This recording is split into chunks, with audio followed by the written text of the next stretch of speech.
يا عبد ربه جاي له تمساح، وعبد ربه فكر في العاليه، حلوه حجازي، هوبا فتح الله، جول جول يا فتح الله، يا سلام يا حجازي.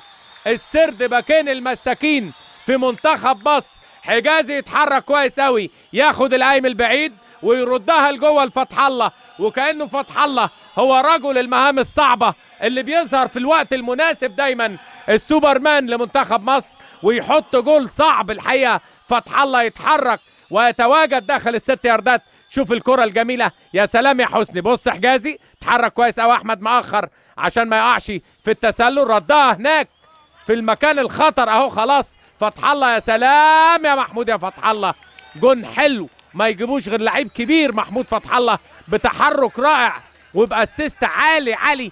اسيست ده جاي من ايطاليا بقى طازه من فيرونتينا من احمد حجازي، ومحمود فتح الله نجم دفاع نادي الزمالك ومنتخب مصر يحطها في الجول عشان يبقى الهدف الاول لمنتخب